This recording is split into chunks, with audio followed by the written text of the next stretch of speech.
जिस प्रकार से अखिलेश यादव की पत्नी के ऊपर एक मुस्लिम धर्मगुरु ने यह कमेंट किया कि वो तो मेरे बगल में, और उसके आगे का आप समझ रहे हैं, ऐसे बैठी थी, उसके बाद से बहुत सारे यादव समाज के जो नवयुवक हैं वो सामने आए और कहें कि इस पर अखिलेश यादव को अपना स्टैंड लेना चाहिए था। उस पर आपका क्या कहना है? देखिए, मैं इस बात में साफ जाहिर कर देना चाहता हूं, अखिलेश यादव जिस तरह से यादव समाज को पूरे भारत में बेवकूफ बना रहे हैं, वो कहीं से यादव नहीं है। पूछिए कैसे? इसलिए कि देखिए, यादव समाज के जो भगवान थे वो पूरे हिंदुस्तान में पूरे हिंदुओं के भगवान है, भगवान कृष्ण या यदुकुल के भगवान है, ठीक है। और यदुकुल का जो है मथुरा में जो है वो इतना विवाद चल रहा है, और उनका जो है मुसलमानों के साथ बहुत अच्छा जो है मतलब पेच पांच फंसा हुआ है, और उनको बात लोग मानते हैं मुसलमान, समझे। अगर वो सचमुच जो है यदुकुल के वंशज रहते हैं तो सबसे पहले मथुरा के प्रॉब्लम को जो है सॉल्व करवाते, वो भी नहीं करवाए। दूसरी बात, उन्होंने जो है यादव समाज का होते हुए भी जो है वो बिल्कुल जो है यादव समाज की एक बेटी घर का जो है कल्याण नहीं कर जाकर जो एक राजपूत की लड़की से शादी कर लिए, समझे ना। तब इसका मतलब क्या हुआ कि इतना बड़ा जो यादवों का जो कुल वंश है, इतना मतलब हर तरह से जो प्रबुद्ध है और हर तरह से जो आपको संपन्न है, उसमें आपको एक भी यादव की लड़की नहीं मिली, हाँ। और फिर उसके बाद कहते हैं कि हम यादवों के नेता हैं तो इसके नेता। अब सवाल ये है कि दूसरी बात, उनकी पत्नी, अगर आपने चलिए स्वीकार कर लिया, हम सब मान गए कि जो है वो आपकी कुलवधू है डिम्पल जी, ठीक है। अब डिम्पल जी एक प्रोग्राम में वहां एक मौलाना कहता है कि डिम्पल तो बला बला बला नंगी बैठी है, समझे ना। अब जानिए कि ये कितना बड़ा खतरनाक शब्द है एक महिला के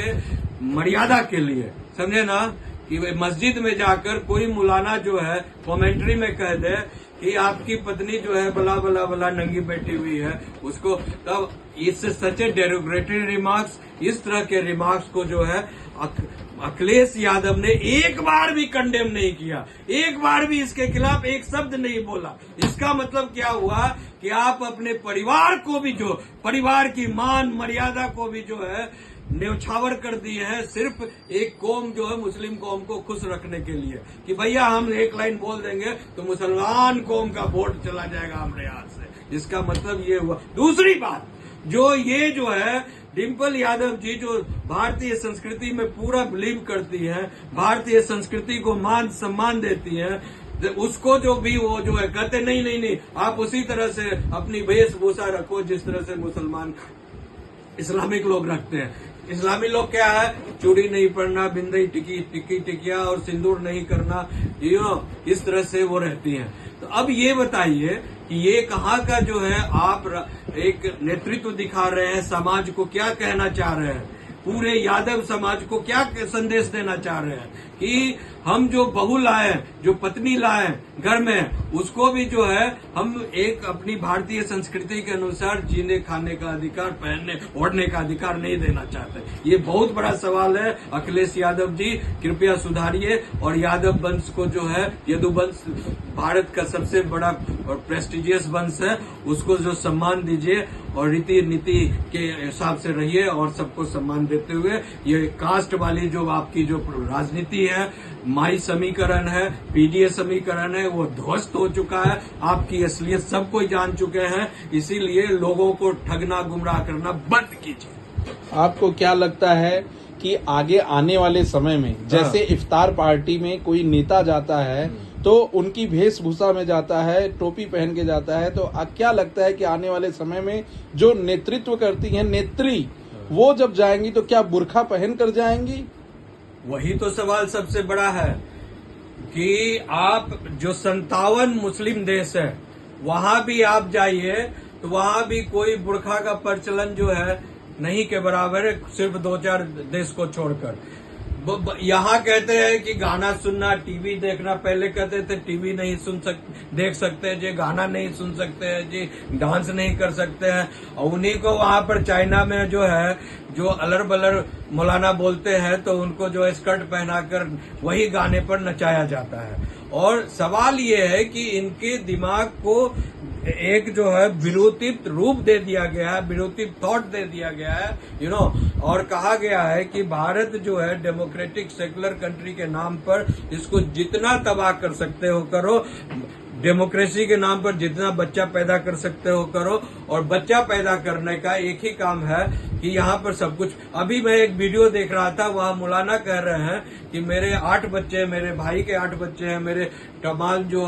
9 बच्चों का भाई है, सबके 8 बच्चे, 9 बच्चे, 10 बच्चे सबके हैं। अब मैंने जब उनसे ये सवाल, दूसरा सवाल किया गया कि आप इसको क्या क्या दिखाना चाहते, इतने बच्चे क्यों पैदा कर रहे हैं, तो भैया क्यों नहीं कर रहे, हमें तो रात में सोना है, सुबह में बच्चा पैदा करना है, क्यों?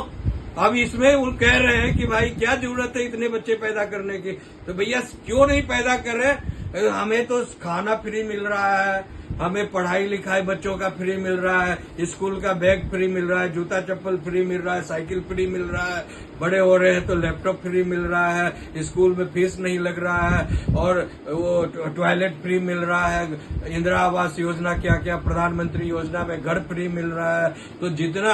जितना बच्चे पैदा कर रहे हैं उतना 5 किलो अनाज एक्स्ट्रा फ्री मिल रहा है, समझे ना। इसीलिए और उसके बाद क्या है, दवाई दारू भी फ्री मिल रहा है।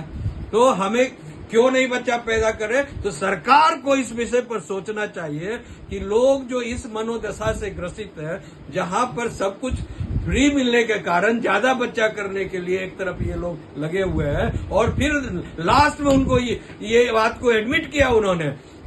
ये हम लोगों को मस्जिदों में ये बात सिखाई जा रही है कि आप जितना ज्यादा बच्चा पैदा करोगे उतना ज्यादा आपका इस्लामिक राष्ट्र आएगा, उतना ज्यादा आपका वोट बढ़ेगा, तो उतनी जल्दी आपका जो है पूरे भारत में सरकार बना सकते हैं। तो ये भी मनोदशा जो है इसको भारत सरकार को सोचनी होगी कि आपको एक बैन लगाना होगा कि 1 बच्चे 2 बच्चे, उसके बाद जो, और इनकी वोटिंग राइट्स को, बिकॉज वोटिंग ये जितना बच्चे पैदा कर वोटिंग राइट्स को जो बढ़ा रहे हैं, तो इस तरह के फ्रेंचाइज राइट्स को जो है, वोटिंग राइट्स को खत्म करने की, बिकॉज तमाम पॉलिटिक्स जो अब जो है, चाहे पक्ष हो या विपक्ष हो, मुसलमान जो है या कोई खास गैंग जो बन जाता है, ज्यादा आबादी वाला, ज्यादा जनसंख्या वाला, जो कोई पॉपुलेशन बढ़ा लेता है अपना, उसको लोग जो है एक टारगेट बना लेते हैं कि इसकी ज्यादा जनसंख्या है, 20% है, 30% है, 40% हो गया, तब भैया इसको तेल लगाओ, इसको तेल लगाओ, इसको तेल लगाओगे तो इसका 10% भी वोट मिल गया, 20% हम जीत जाएंगे।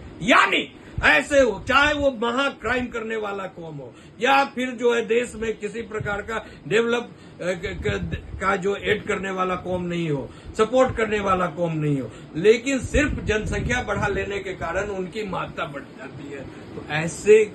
मिजाज को समझना होगा, दूषित मिजाज को समझना होगा कि ऐसे लोग जो ये फ्रेमवर्क में बिलीव कर रहे हैं कि डेमोक्रेसी में सेकुलरिज्म के नाम पर, और जो है हम ज्यादा जनसंख्या बढ़ाकर हम देश में का हकूक जो है आम जनता का छीन सकते हैं, हम अपनी राज्य सत्ता को स्थापित कर सकते हैं, तो वहां पर ब्रेक लगाए, ऐसे लोगों के वोटिंग राइट्स को सीज किया जाए इमीडिएटली। तो आपका कहना है कि जो भारत सरकार कई दिनों से एक बात कह रही है कि वोटिंग राइट भी उनके पास होने चाहिए, जो पढ़े लिखे हैं, जो बच्चों को कम पैदा कर रहे हैं, या फिर जो ग्रेजुएशन किए हैं बस उन्हीं का, क्योंकि बहुत सारे डेवलप्ड कंट्री में देखा जाता है कि पढ़े लिखों के पास ही वोटिंग राइट है। तो क्या आप चाहते हैं कि भारत में भी ऐसे कोई कानून आया? यूरोपियन कंट्रीज में जो है पहले ये व्यवस्था थी कि महिलाओं को भी जो वोटिंग राइट्स नहीं दिया जाता था, समझे ना। 1977 के बाद जो है सेकेंड वर्ल्ड वार कहा जाए, सेकेंड वर्ल्ड वार के बाद जो है ये महिलाओं को जो है वोटिंग राइट्स का जो है एक सिलसिला स्टार्ट हुआ, फेमिनिस्ट का जब आंदोलन स्टार्ट हुआ यूरोपियन कंट्रीज में, समझे ना। तो और उसके बाद जो है इस्लाम में भी जो है, आप देखिए गवाही का भी जो एक ये होता है, इस्लाम में महिलाओं को आधी गवाही मानी जाती है, समझे ना। उस तरह की जो, बिकॉज ये लोग सिर्फ बुर्का के अंदर कैद खाना में बंद कर रखते थे और जो मंडियों में बेचने खरीदने का काम करते थे, महिलाओं को खेती समझते थे बच्चा पैदा करने का। तो इनको लगता था कि ये जो है इनके पास उस तरह का जो एनालिटिकल दिमाग नहीं है, कोई सोच समझ नहीं है, इसीलिए जो है इनको वोटिंग राइट्स या इस तरह का जो है गवाही का जो अधिकार पूर्ण रूप से नहीं दिया। उसी पॉइंट ऑफ व्यू से आपको इस बात को समझना होगा, मैं ये पढ़ा अनपढ़ की बात नहीं करूंगा, मैं ये कहना चाहूंगा कि पूरा जो इंटीग्रेशन की जब बात करते हैं, समाज में एक अच्छी व्यवस्था की बात करते हैं, भारत को पूरे हर ढंग से प्रबल और सबल बनाना चाहते हैं, इसको बहुत आगे सांस्कृतिक, राजनीतिक और इंटरनेशनल पैमाने पर आगे ले जाना चाहते हैं, ग्लोबल इंटीग्रिटी की बात करते हैं, डेवलपमेंट की बात करते हैं। तो उस पॉइंट ऑफ व्यू से हमें क्वालिटी ऑफ वोटर्स को भी देखना होगा कि कौन, अदरवाइज अभी क्या सिलसिला चला हुआ है कि लोग जो है हर एक ढंग से ये जान लिए हैं कि जो आदमी की संख्या, जिसकी संख्या जितनी ज्यादा उसकी उतनी भागीदारी, ये स्लोगन चला हुआ है। तो भैया जब संख्या बढ़ाने से ही आपकी सरकार में भागीदारी बढ़ सकती है, तो सबसे ज्यादा तो लोग इसी में लग जाएंगे, पढ़ाई लिखाई छोड़ देंगे कि भैया सब कुछ फ्री में मिल रहा है। अब दिन रात लगे रहो, 4 बीवी करो, 5 बीवी करो और दिन रात बच्चा पैदा करो और आने वाले 15-20 साल में जो है बच्चा पैदा करके, बिकॉज 18 साल के बाद तो वोटिंग राइट आ ही जाएगा, तो आने वाले 20 साल में हम सरकार बना लेंगे। कुछ काम नहीं करना है, सब कुछ फ्री मिल रहा है, पढ़ाई लिखाई, धुलाई कटाई मटाई हटाई सब कुछ फ्री मिल रहा है, समझे ना। सिर्फ बच्चा पैदा करो, समझे ना। ये सिलसिला को इमीडिएटली रोकना होगा। भारत सरकार को पार्लियामेंट में इस बात को बिल को लाना चाहिए कि इस तरह की जो मानसिकता को कैसे डिरेल किया जाए, स्कटल किया जाए, खत्म किया जाए और एक बेहतर समाज को बढ़ाने के लिए कैसे एक अच्छा जो है सोच लाया जाए। धन्यवाद।